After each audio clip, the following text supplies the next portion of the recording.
Seorang perempuan berinisial BC, warga desa Pucang Agung, Kecamatan Bayan, Kabupaten Purworejo, melaporkan tindak kejahatan penipuan yang dilakukan kekasihnya. Ia kehilangan uang sebesar Rp4.950.000 dan cincin emas yang dibawa kabur oleh pria yang dikenalnya di media sosial. Pria itu adalah Aka alias Raden Kris, warga Kecamatan Mirit, Kabupaten Kebumen. Ia berhasil memperdayai korban setelah mengaku-ngaku sebagai anggota kepolisian yang berdinas di Polres Bantul. Akibat kejahatannya itu, Raden Kris kini terpaksa mendekam di tahanan Mapolres Purworejo untuk mempertanggungjawabkan perbuatannya. Kapolsek Bayan AKP Ponco Broto Selasa kemarin menceritakan kasus penipuan itu berawal dari media sosial.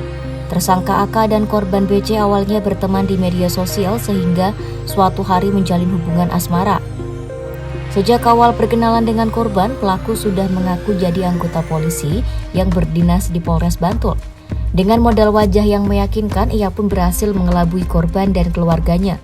Dirinya menambahkan pelaku merayu korban dengan janji-janji manis akan dinikahi.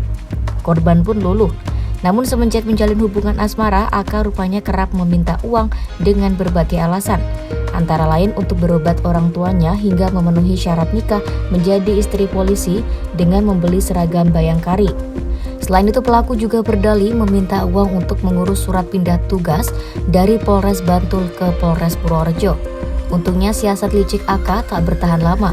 Keluarga korban mulai menaruh curiga karena pelaku sering meminta uang kepada korban padahal dirinya adalah seorang polisi.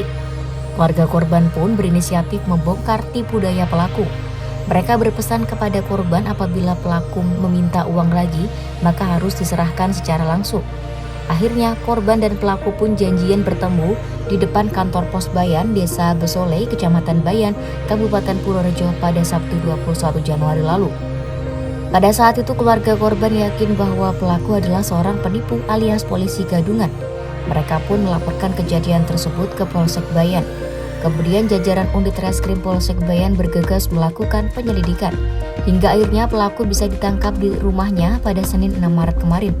Adapun dalam kasus itu, pelaku disangkakan melanggar pasal 368 KUHP tentang tindak pidana penipuan dengan ancaman hukuman maksimal selama 4 tahun penjara.